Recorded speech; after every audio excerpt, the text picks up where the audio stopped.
Belle throughout this season of TV kind of talks about the fact that, like, you know, she really wants people to like her and they consistently don't. And you hear that and you want to have empathy for her, but then you see how she is around people and you're like, yeah, I'd hate you. Like, what the fuck? Hi everyone, welcome to the channel. Today I want to talk about Netflix's new limited series, Apple Cider Vinegar, that dropped about a couple of days ago. Now, I just want to say from the jump, I think this show is excellent. I think it's like the next Baby Reindeer. I think it's well written, it's concise, it's incredibly well performed, it's juicy, thrilling, all of it. This is a big story. It's about a woman with terminal brain cancer. She's probably killing people with her lies. I mean, I could do like 50 personality quizzes right now, and I am an empath. All right, so first off, I want to start with a spoiler-free recommendation for those of you who know nothing about it.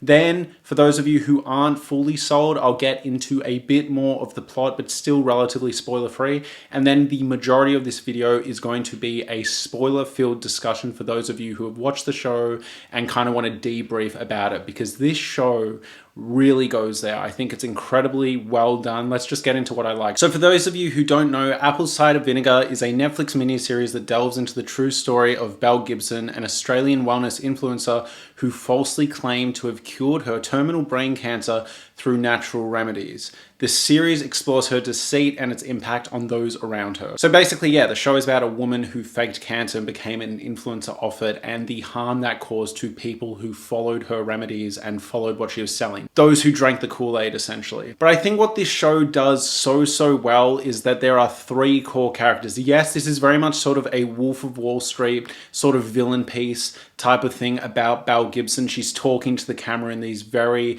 entertaining, well done monologue. Caitlin Dever as Belle Gibson is genuinely like euphoric here. She is so good, and a perfect Australian accent from an American actress. But on top of that, the other two main leads, the other three main leads actually, are no slouches either. So you've kind of got a scale of morality in this show. You've got Belle Gibson, who is faking cancer and clearly the villain of the piece. And then you've got Miller Blake, who does have cancer but chooses to go through alternative remedy routes and kind of spread some misinformation. Her story has a lot more empathy built into it because she is actually dealing with cancer and she's doing what she believes is right, even though it is also adversely affecting her followers and people directly in her life. Again, I'll keep it spoiler free. And finally, we have Lucy, who is the purest of them all. She's dealing with breast cancer. She's looking for any sign of hope, and it highlights the real world consequences of Belle's deceit. So those are kind of our core three characters. They are the apple, the cider, and the vinegar. I'm not sure which one is meant to be which, but it very much feels like that title is intentionally linking to these three women.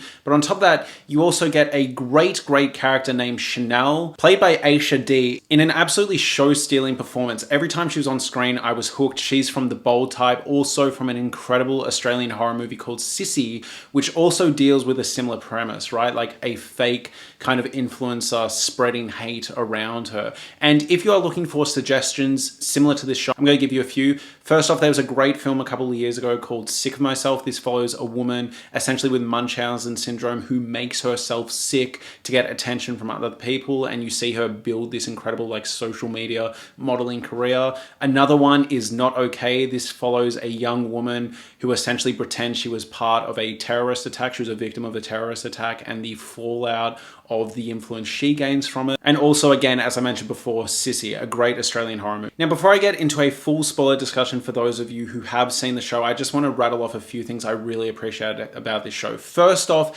this show is 6 episodes long and it uses its runtime well. This is not unnecessarily long. It's not 10 to 12 episodes where you're like, that could have been 3 or 4.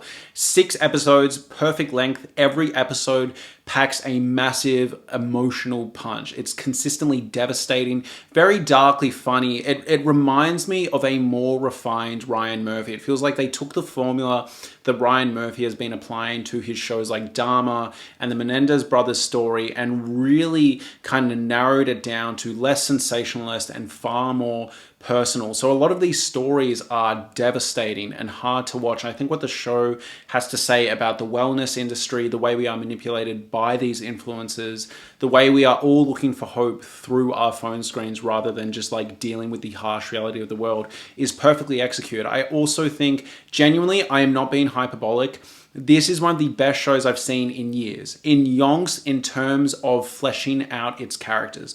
Not only can I tell you, I could write an essay about every single one of those three core characters, Lucy, Miller, and Belle. But not only that, I can tell you in depth about their parents, about their home life, about their upbringing, about their partners. Like, all of their kind of like inner circles are completely fleshed out. You've got Chanel, who is the manager of both Miller and Belle, and she is like a really well realized character. But on top of that, you've got a journalist who is dating Lucy, so he has a personal skin in the game for exposing Belle. Throughout the show, he's trying to get her caught and crack through her deceit because his partner is drinking the Kool-Aid and not taking proper medical care of herself. So he is driven to expose these lies. And the conflicts that come out in their relationship are just as interesting as following Belle, this awful, awful con woman. While we're talking about Belle, it is refreshing to finally have a show that makes a villain actually villainous. This chick is diabolical. She will manipulate feminist rhetoric. She will kind of, girl boss her way in a very toxic manner to avoid criticism and pin it on everyone except herself. She is nasty and calculating, but one of the best portrayals of a narcissist I've seen for a while. Consistently not taking accountability for anything, whether it's faking cancer or being an awful mother or being an awful partner to Clive. Brings us to Clive, right? This is a man she eventually marries, I think, or has a long-term relationship with, becomes her main partner.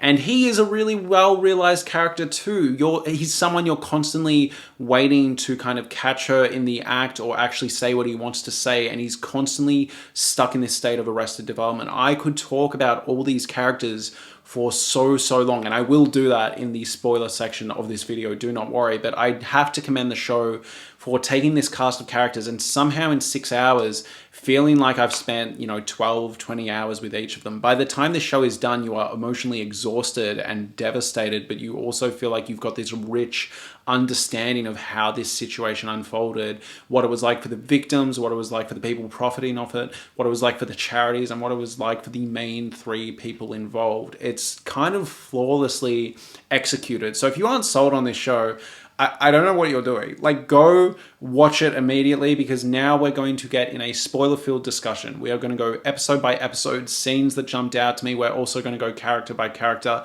at the end. So if I don't cover something in the episode sections, I might cover them in the character sections. Without further ado, spoiler section, let's go. So episode 1 opens with this incredible Belle intro. I mentioned earlier, she's talking to the screen in these monologues. Very Wolf of Wall Street-esque. One of my favorite quotes from episode 1 is, "I could do 50 personality quizzes right now and I am an empath every single time." Just a hilarious quote. And to start the show with something like this, the sort of biting satire it's going to get into throughout its runtime. Next, we're introduced to Lucy, and I love the contrast here, right? You go from this really ultra stylized, very obnoxious, in-your-face intro with Belle because she's faking having cancer, so her life's fucking awesome, right? And then you hard cut to Lucy, and it's a lot more nuded and mature and really kind of like restrained. It's a lot more grim, and rightfully so, right? Because this is the woman that is dealing with the actual cancer diagnosis. And then we're introduced to Miller. This is the woman that is presented with terminal illness, makes a career off it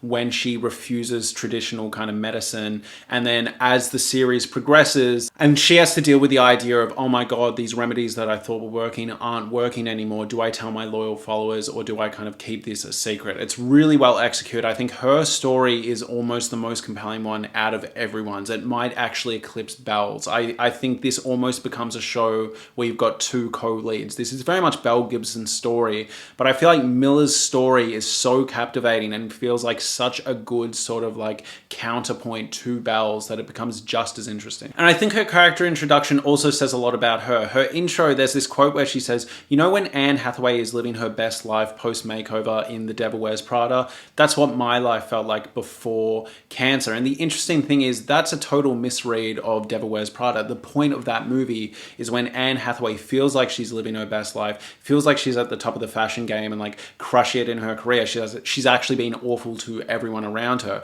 And I think it shows how naive Miller is initially with her avoidance of these like medical treatments that she should get to remove her arm, and kind of this idea that she doesn't want this stuff disrupted. I think it's perfectly well done use of good exposition and internal monologue in a show. Throughout episode 1, we explore these characters more. You find out Belle is pregnant, and one of the big things I have to give the show credit for, this is a flashback by the way, but one of the big things I have to give the show credit for is it does such a good job out of the gate establishing Belle's character, how she's narcissistic, how she consistently lies, that when you are presented with her being pregnant in 2010, I was genuinely waiting for her to turn the corner after getting a bunch of presents from a baby shower and pop the balloon. You know what I mean? Like, I genuinely was like, oh, is the pregnancy fake? Is this another ruse? And throughout this first episode, every kind of piece of information you're getting about Belle, you're kind of sitting there questioning it already. You're like, can I trust this? Can I trust that? You know, she goes to return a blanket and manipulates the cashier into giving a refund for something that I believe she stole. And all of these sections, you're like, I don't know how to feel about this. There are these conflicts. You don't know when she's lying about her age or if she's being truthful. And yeah, with this pregnancy, you're like, oh, interesting, because no one showed up to her pregnancy shower. That's awful. But also, is this pregnancy fake? You do find out that the pregnancy is real. All of that is done. The child is actually a major player. But I love that straight away in episode 1, this tension already exists. You are already distrusting. It puts you in the position of these people that are skeptical of her. Again, very good writing straight out the bat. I also think the show does a good job in episode 1 setting up Belle as to why she would resort to lying about medical things and telling these really like awful lies to get sympathy from people through the relationship she has with her mother. What I appreciate is there's no character that ever really spells this out to the audience. It assumes you are smart people at home. And I think the portrayal of Belle's mother and their interplay is so well done. Those phone calls she's doing where she's trying to make sure that her mum's coming to the baby shower, and the mum's just like, oh yeah, I have to leave my pets. Oh, I have to do this. Like basically begging to be uninvited. Begging Belle to be like, all right, don't worry about it, mum. Oh, you sure? I'll come. Like perfectly executed, really well done stuff. And it makes sense as to why Belle is the way she is. You know, again, no character really spells this out, but you see enough of these interactions that you're like, I get it, I got it. And the show does a really good job of actually giving us a villain. Not some like, oh, actually she was misunderstood. No, they are giving us a straight up villain. And we understand what made her this way, but it never makes you really feel bad for her. If anything, throughout the show, it actually really steers into making her irredeemable. Every time you think maybe something good is going to be done, or maybe even something good is going to come from this awful lie, the show shoots that in the face and makes you feel stupid for ever hoping for that. And finally, the episode ends with that Chanel intro. It introduces her as this manager and kind of the thing that is going to get Belle caught. It's this really interesting setup and you're hooked for the rest of the season from there. Next, episode 2, we're introduced to the way that these like true story disclaimers are done. Now, first off, this feels like a very tongue-in-cheek thing from Netflix after the whole inspired by or based on a true story thing that happened with Baby Reindeer. It feels like now when they say it, they are consistently making sure everyone at home is not going to sue them. But I also appreciate the way it kind of throws you into the episode and then they become real world interactions. So for example, characters will be talking to us being like, yeah, this is a true story. Some things have changed, yada, yada, yada. Someone will interrupt them and they'll be like, oh, sorry, one sec. And then we're into the show. Really cool. I find that the way this show breaks the fourth wall consistently really captivating and really interesting. Next thing of note in episode 2, there's this great moment where she essentially gets rejected from a baby group she's in for being a young mother. And again, this is a situation where you kind of feel bad for Belle. You completely get it. And in response to finding out that she's kind of not wanted, she goes, yeah, well, your son has a flat head. It really tells a lot about Belle, and it had me cackling. I think it's interesting because this show, unlike those Ryan Murphy shows I mentioned earlier, especially the Menendez one, Menendez had a lot of camp and a lot of intentional humor that was going for the laugh. This show is so dry and dark that when it gets funny, it almost catches you off guard. It feels inappropriate to laugh in this story about people consistently dying of cancer or lying about dying of cancer, you know, but it does get you. There are really funny lines in this show. And sometimes you're just laughing at the depths of depravity that Belle actually goes to. You know, I particularly love Belle being mad at her employer for not having empathy for her for having cancer when the cancer is fake. Really telling of Belle. It's well done because it does say something about these people, right? They don't know her cancer is fake at this point and they don't give a fuck. You know, and I don't think they think she's faking either because like, who does that? You know what I mean? It's clearly they believe and they don't care. And I think Belle throughout this season of TV kind of talks about the fact that, like, you know, she really wants people to like her and they consistently don't. And you hear that and you want to have empathy for her, but then you see how she is around people and you're like, yeah, I'd fucking hate you. Like, what the fuck? We're then kind of introduced to Clive, and Clive is such a well-realized character. This is kind of the new man she gets. She has a baby daddy who's a complete deadbeat, and then she gets Clive. Clive is a provider. He's pretty good looking. He's a lot older, but he wants to take care of Belle. And you know what? I think he accidentally feeds the monster. He's a great dude. He's really well emotionally composed, and I think she kind of needed someone who would be like, get yourself together, woman. Pull yourself together! And stop doing this shit. Because he'll literally get home, and instead of looking after the baby, she'll be like making out with some guy or kind of trying to organize a threesome and like suggestively dancing with him while he's doing the dishes, like really getting in there with a lime. And he'll just be like, oh yeah, you know, that's good old Belle. And it's like, dude, get your shit together. And this is actually something that's explored throughout the season, because at a certain point, the show very much implies to us that Clive has it figured out. You know, he figures it out very early on when he drops her at the hospital, and the hospital basically says, yeah, we don't treat cancer like that here. And he goes, but she was there to do this thing. So he knows throughout the season. You're waiting for this moment where he really finds out or really calls her on it. But I think the show is depriving you of that, because really what it's doing is saying Clive knows and he loves Belle so much for some fucking reason that he isn't going to ever actually say it out loud. And there's this great scene later in the show where she's crashing out about her lack of clout or one of her businesses not working. And he actually starts saying like, hey, maybe it's a really good idea if you start making businesses and ideas that aren't centered around your cancer. And my reading of that scene was he wants her to do that. And he thinks the less of their empire that is built off a fake cancer in case people find out, the better. You know what I mean? I think he's actually trying to do self-preservation without telling her why he's doing that. You know what I mean? And she's obviously confused, but I think he's playing it smart there. I mean, the smart thing would be to obviously leave her because she's nuts, but it's the second smartest thing. You know what I mean? In episode 2, we also have a really great example of character writing, right? So she gets home at a certain point to her deadbeat, and he hasn't really taken care of the baby at all. He then goes, well, I changed the sheets. And she goes, you don't need to change the sheets. You can leave them for like 3 weeks or something. And she said something along the lines of like, you never need to change the sheets. And this jumped out to me because I'm like, yeah, you do. Like that was kind of a good thing of him to do. Interesting. And then I didn't really think much of it. Later on in the season or in the episode, she then goes and visits her mum, and the mum hasn't changed the sheets for her. Belle then says, I need you to wash the sheets. I'm allergic to cat fur. And the mum actually talks about how she never changes the sheets and also didn't know she was allergic to cat fur. So it feels like on an instinctual level, Belle is repeating the shortcomings of her mother. But this isn't done in a way where then she has like some dumb flashback to spell it out to us. It's just like, if you were paying attention, you see like mother, like daughter. And it's just so well done. I really, really liked the way this show was written and the way it treated us like smart people instead of being like dumb, over the head, typical American trash. You then have this dinner with Clive, the mum, and Belle, and you realize how awful the mum is. And again, this show doesn't really play manipulative, emotional music. It presents it really dry. It feels like you're in the room with them. Clive is struggling. It's awkward as fuck. The mum doesn't even realize that Belle ran away when she was 12. It's just really well executed character stuff. We then have Belle meeting Miller and essentially being inspired to become a wellness influencer herself. And it's a rough scene. Like, if you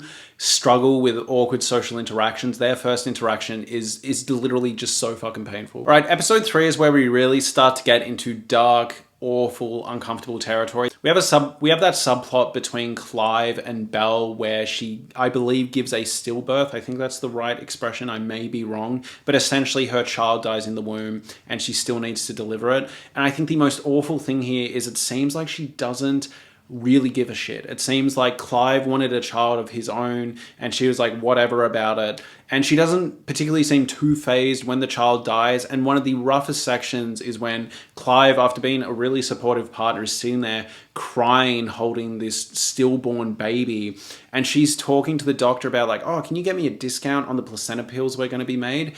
Awful, just perfectly executed stuff. You're wanting to shake this woman at this point. It is such uncomfortable material. And I really also appreciate, I'm not sure if too many of you captured this, but the way that the actual stillborn baby was presented to us, just in like these little out of focus shots just in the background. It's a horrific horrific image. Like, it's really confronting, but it doesn't exactly hold on it too much. You kind of just catch glimpses of it here or there, and it makes it feel a lot more real and confronting. Again, I feel like a lesser, more obnoxious American show would have like zoomed in and played really sad music. But again, this show presents these situations really dry and makes you sit in the tension. And this is on top of all the other cancer stuff going on. You just seen that being like, Jesus Christ. You know, and she starts taking photos with the baby. And you know what? I kind of get it here, right? Like, this could have been a really tragic scene where she's in denial and can't let the baby go and wants to get a photo. And I believe for Clive, that is exactly that. But I think what this show does really well is, you know, that the reason Belle is taking that photo is for social media clout.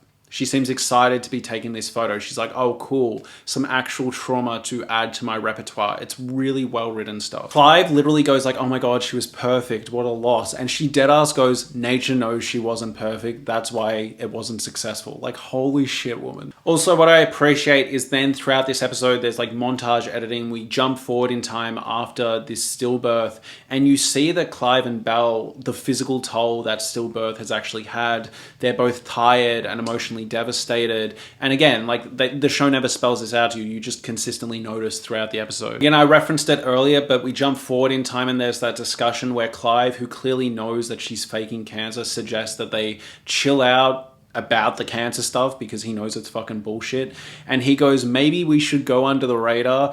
Belle responds, maybe that cardigan should go under the radar. You know, he says they should set up some safeguard businesses, and that to me was the confirmation that Clive knows this cancer thing is bullshit and it's a matter of time before she gets caught. Simultaneously, we also have Miller turning into kind of a psycho influencer in her own right. So as I mentioned before, she's diagnosed with a cancer that essentially she has to take her arm if she wants to survive it. She refuses to. She then meets this boyfriend who kind of recommends some spiritual stuff, and for a while it seems like it actually works. And her arc throughout the season is slowly realizing that that in fact wasn't the right choice. It didn't work, and unfortunately by the time she actually tries to get her arm taken off, it's too little too late. And I'm gonna be real, this is one of the most devastating parts of the show. You simultaneously feel bad for Miller, but you also get so frustrated. You're like, this is not going to end well. Like, please just follow the doctor's advice. And it's so hard because not only is she not taking Western medicine seriously, but she actually like instills this in others while eventually knowing that it didn't work for her. Now, she isn't as bad as Belle, and you have a lot more empathy for her, but she's definitely not perfect.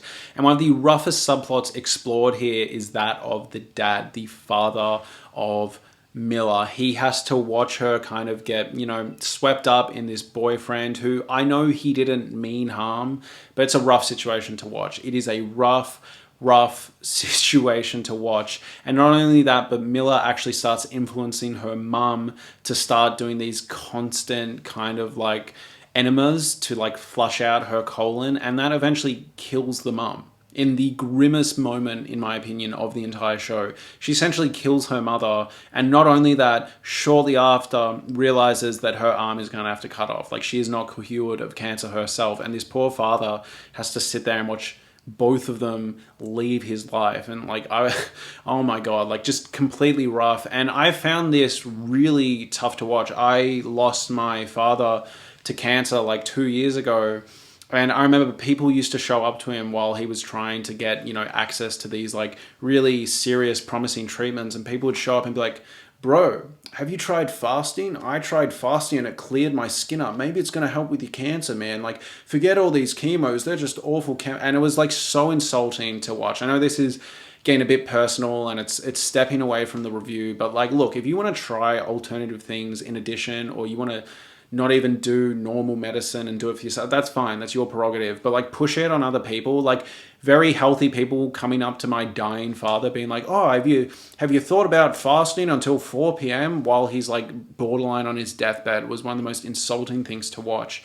So throughout this show, it's hard not to get annoyed by a character like Miller, but I think the show does a really, really good job of kind of explaining how she would get caught up in that. The fact that for a while she was convinced she avoided losing her arm. So of course, you know, you would want to like follow that line of thinking. And I think unlike Belle, she does want to help people. I think she believes what she's selling, because for a while it felt like it worked, you know? And unfortunately then she realizes a little too late, oh, this is not working. And now I need to tell everyone the truth. Whereas Belle will consistently not tell the truth any chance she gets. You then get this amazing section where Belle is receiving a award and she says the whole pantry was born from a place of unimaginable grief. This is biting a post from Miller that was made on her blog, and I just think the editing in this section is excellent. You're jumping from the performance to her reading it on the website to her practicing it in the shower, just so well executed. Again, this show's use of montage editing and pacing is just flawless. The structure, the way it jumps from present day to future events to past events to narration that almost feels omniscient, just makes this show constantly move, and you're trying to learn these characters more and more and more and more and more. It's so well done. And then we get this really tragic section where you find out the kind of genesis of these medical lies she starts telling, where this guy that did photographs for her business in the current day also knew her when he was younger, and he went to touch in between her legs and realized she was on her period, and instead of being a normal dude and just been like, don't worry about it, instead he goes, oh my god, this bitch is ragging, it's tampon fingers, which is like awful. Like, it's mortifyingly embarrassing. And this is like a medical lie where you kind of get it. Like, she's skitzing out and she can't handle it, so she just goes, I'm just gonna like do something to get out of this situation and get some inbuilt pity, get them off my back. And like, yeah, they kind of know it's bullshit, but it's rough to watch. But this is one where you're like, you know, you're a kid, you kind of understand it, but it also feels like, yeah, this is a dark genesis for what is to come. Episode 4 opens and Clive's father has a stroke. This is where we get to peak awful Belle. All right, Clive, this really sweet guy that's put up with all of her shit, his dad is essentially dying, and she goes, oh my god, did they say what type of stroke? It could be a minor one. Can you like help me out with XYZ? This episode also focuses on Belle as a mother. There's this incredible scene where Belle is more obsessed with this random cancer kid she's met because she sees him as essentially like a new Instagram opportunity, a new career move, right? She's found someone who actually has terminal brain cancer, and she goes, ooh, I can like jump into this story and make this look really good for my charity, while her actual kid is screaming out for attention. I think he says there's something scary on the TV and the mum ignores him, so he breaks the TV. She then calls Clive and bullshits about how the TV got broken, and then she locks her kid in a room and he vomits. It's a perfectly executed section. It's really well done. It pays off in really dark ways later, where the biological father of this child doesn't want anything to do with the child and says, yeah, Belle's a really good mum though, like she really cares. And it's like, we've just seen a montage of her being literally the worst mother on the planet. It's heartbreaking for Clive, because Clive, after losing his own biological child, takes care of this child like it's his own, more than Belle does, more than Nathan does, and he's just punished for it at every single turn. He cannot catch a break. We also get this really fascinating quiet section with this character called Dr. Phil, and I don't know what to make of this section with Dr. Phil. First off, it feels like one of the few moments of respite in this show. It's one of the few moments where Belle actually seems vulnerable and truthful and isn't being a raging fucking narcissist. Like, she actually chills out, and it's a nice moment of quietness with this childhood doctor. You find out that the mother used to go to this doctor. It's weird. It's a weird vibe. He's in a random warehouse. At first I thought he was a bit of a shifty dude, but he seems to actually be caring and nice, and maybe it's just like a lower SES area that she used to go to. But he makes some really interesting quotes about like, kids don't like being alone and your kid doesn't like being around you the same way. He has the same complaints basically that you used to have about your mother. We also have this section in this episode where Miller actually leaves with her mother, and I just think the stuff done here with the dad watching the mum, like this woman he married, basically be taken away by this daughter he created. It is a rough section, and in my opinion, yes, occasionally the father got heated, but I do not think the father ever set a foot wrong. He cared about his wife, he cared about his daughter, and he had to lose both of them to, yes, medicine practices or like Eastern medicine ideas, whatever you want to call it, like wellness ideas that seemed promising. You empathize with why they wanted to believe.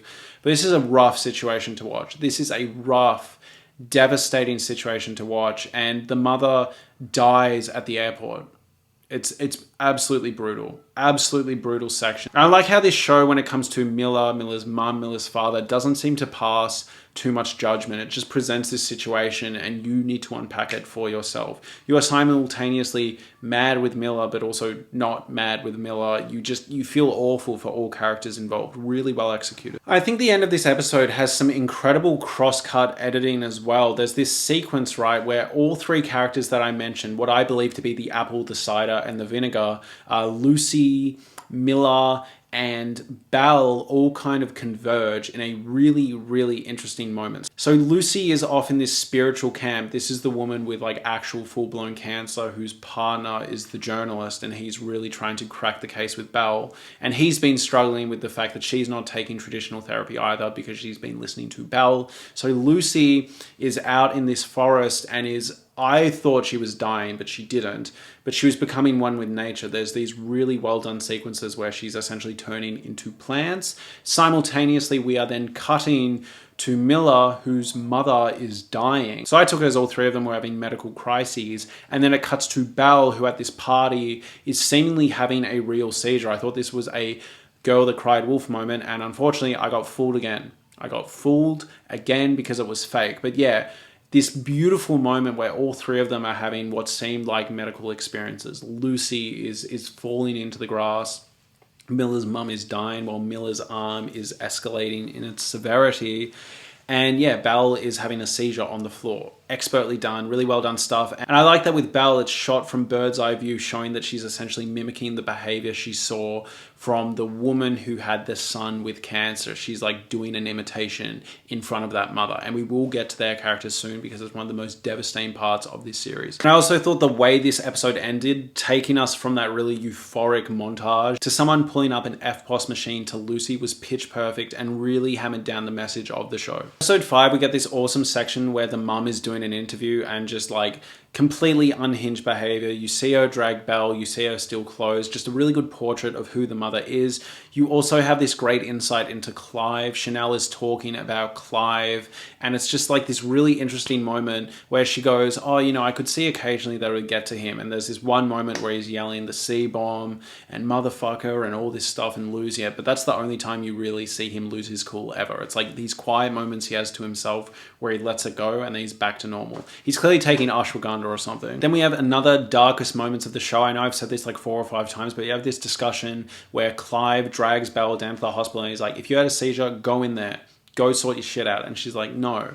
And then she's like, why are you even with me? You know, why do you want to be with me? Is it because of the kid? Because you know, like if we break up, they're not going to give you paternity. It's a really ugly, manipulative, cruel conversation. Like she is basically punishing him for caring about her child. She says, you know, if you leave what? You're going to co-parent with Nathan? Good luck. And it's so sad because he actually tries to see if this is a possibility. That's how down bad he is in this situation.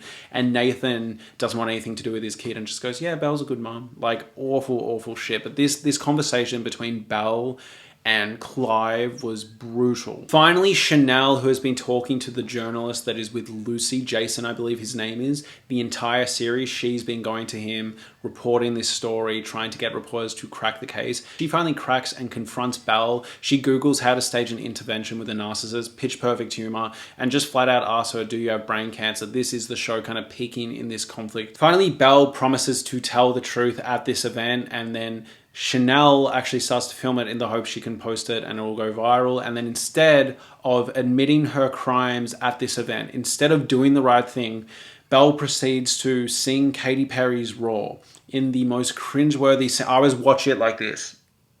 Like unbearable. For those of you who struggle with cringe, you genuinely need a trigger warning, alright? Belle Gibson's rendition of Katy Perry's Raw is like an all-timer in the cringe history books. It is rough. Now I want to talk about this subplot with Hunter. Hunter is this child who actually has terminal brain cancer, I believe, and his mother makes a friendship with Belle. Belle forms this friendship so she can kind of learn what actually having brain cancer is like, so then she can flesh out her lies.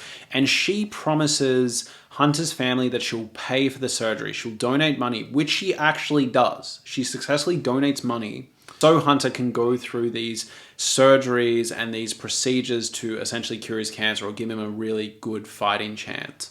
And you know what's interesting? I thought the show was going to go for something really interesting here.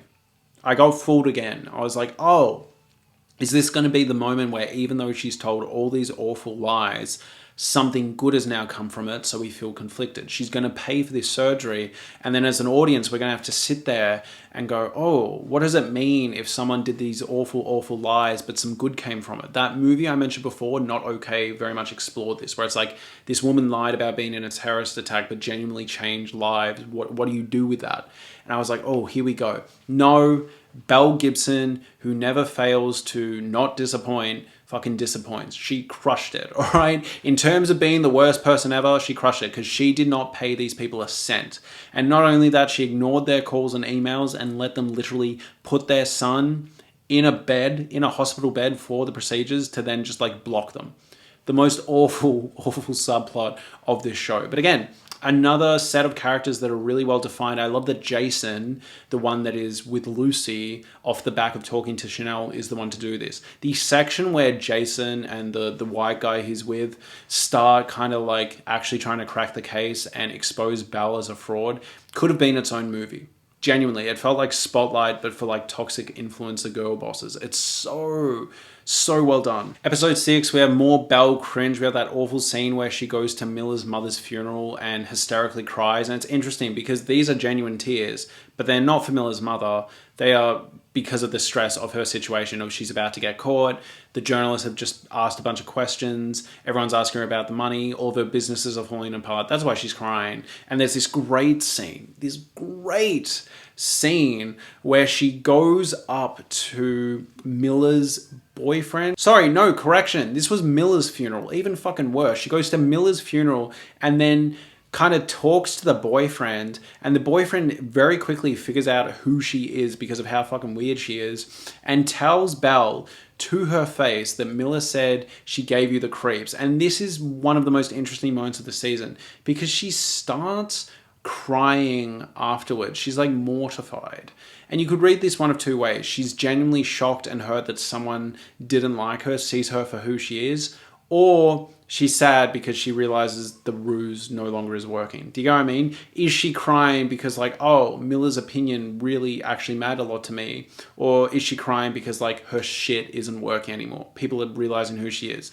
Really, really good scene. Next, there's also this incredible head office meeting at The Age, Australia's biggest newspaper, where this woman calls out Jason for wanting to crack the case about Belle on International Women's Day and says, I think you come across a bit smug or arrogant trying to take down a businesswoman, not realizing that his wife has cancer. It's a rough exchange, but it also shows how Belle Gibson was able to kind of weasel her way in and out of these situations. People like Clive, who feel empathy for her or something. I don't know what the fuck is going on with Clive. I guess he doesn't want to abandon the kid, but people like Clive who indulge her, right? People like her mother who ignore the warning signs, and then people who get swept up in the girl boss of it all or wanting to believe of it all. They don't actually apply critical thinking skills. You know, this whole polite society thing of like, oh, what do you mean she's faking cancer? How could you even think that? To shoot down a woman on International Women's Day, like, it's not good. You know, it's how these things happen is because people like Belle Gibson, these narcissistic, awful people, prey on people's naivety, prey on people's goodwill. And then it all comes to a head in this perfect sequence where they drop the article, everyone starts dragging The Age, and in what a great moment, what a great fucking moment, Lucy, who has been angry at Jason the entire series for wanting to bring down Belle Gibson and sees it more as this personal vendetta he has against Eastern medicine or like hippie medicine compared to Western medicine. Sorry if that offended anyone, but you know what I mean? It felt like it was this personal rift. Finally is the one to turn the tide. Now, this probably is dramatized. This probably didn't happen this way, but in terms of writing, just super satisfying moment. She then starts commenting like, yeah, I don't think Belle has cancer. Do we even know if she actually has cancer? After, you know, keeping her head in the sand this entire series. Great moment. It's the thing that like breaks the case. You get this gorgeous montage of Jason and Lucy kind of working together as a healthy relationship. Made me want to tear up after all this tension they've had. Understandable tension too. You get her side at some points, but you also get Jason's side. You get why he's frustrated. At some points, he's been a bit stern, but at some points, she was being a bit dismissive and pushing him away unnecessarily. I thought a really well done conflict between Lucy and Jason. Again, Jason is a character you really empathize with, and his struggle, like what is the right thing to say in this situation, similar to Miller's father. And with Lucy, you also struggle because at the end of the day, she is the one suffering, she is the victim here, and she can ultimately choose what she wants, even if it's not the best choice in my opinion. I also want to commend the arc of Miller trying to start a company. And yes, at the end of the day, she's trying to start a health company to make money, but it feels a lot more earnest and obviously a lot more warranted given the fact she actually has and had cancer, that she has a business thrive, but Belle has cut into her kind of like area, you know? Belle is the one with a successful wellness business now, and Miller has all these awful montages of going from store to store trying to sell her drinks that she believes works when Belle is selling cookbooks that she knows doesn't work, and Miller is getting rejected consistently. Just a hard to watch situation unfold, but really well edited, really well done. And again, this show consistently does not hold your hand. You are meant to sit here, observe, and put all these pieces together. Another great moment is when Belle is writing her confession, her post, which then turns into her basically lying further and saying she now has cancer basically all over her body, from her cervix and uterus, from her uterus to her brain, from her uterus to her brain and everywhere in between. She doubles down, leans right into it, and they choose to have Miller come to her as like her subconscious and encourage her to write. And it shows how cracked she is, right? Like Belle is sitting there being like, yeah, this is what Miller would have wanted. This woman, she manipulated and co-opted her story and left her in the dust. Just an awful situation to watch unfold. Again, absolutely love this scene. I've mentioned it a few times, but the scene where Clive goes to Nathan instead of going to the journalist meeting to talk to him about getting custody, joint custody, whatever, over their child. It is a rough scene to watch. Watching Nathan just lie to himself because he can't be fucked, taking care of a child and ruining Clive's chances. Because obviously what Clive wants to say is like, yo, help me with this and I'll take full custody. But you can't really say that. But it's rough. It's a rough situation. And watching this parent who clearly doesn't give a shit about his child ruin the chances of a parent who actually does care about the child is awful. Yeah, we get this ending montage and the episode ends perfectly. The season ends perfectly with Belle going to explain what happened after and just being like, fuck it, Google it. The show knows we're all going to Google it. And I really like shows that actually end when the show ends. I hate when you watch a biopic or a true story thing and then they have a bunch of title cards that you would have liked to see in the movie. So I actually appreciate that. And truthfully, Belle has done fuck all since. Like, I did some research. She did the 60 Minutes interview that you see at the end of the show, and she fucking tanked it, by the way. Tanked it. It is a rough watch. But on top of that, since then, she's only popped up a few times. People actually don't really have a great idea of what she's up to. She's popped up once when I think people were like, have you paid the fine for faking cancer? And Well, Gibson, it's Sam Cucchiara from A Current Affair. Hi. The Queen of Con. I'd just like to ask you one question. Why you haven't paid the fine? I'm just here to get petrol. I don't appreciate you following me with my son. The time to apologise to those people, Belle? It's been a long time. Surely they deserve some sort of an apology from you? And honestly, that's about it. I think she's in hiding. And I mean, she's definitely in hiding after this show. But yeah, I just want to sing this show's praises. All the performances were excellent. Like, genuinely excellent. The writing, excellent. The editing, excellent. Pacing, excellent. I want more shows like this from Netflix. Tight stories. 5 to 6 hours.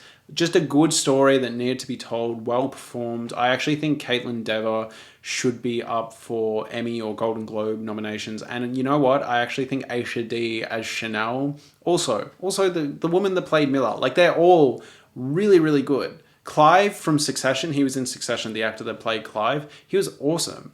I just love this show. Anyways, thank you so much for watching. If you enjoyed this long video, please consider like, subscribing, and commenting. Also, while I've got you, I do offer memberships to this channel for about $5 a month Australian, so like $2.50 USD. You get access to reviews of everything I watched last year, every single movie, talking about shows. I do a podcast where I talk about everything I've watched in a given month. I also do member voted, requested reviews, and that's about once every 3 weeks. So far, no one's voted, but that's okay. I will do one eventually once I get a suggestion from one of my members. So if you're watching this, suggest. Thank you so much for watching and have a lovely day.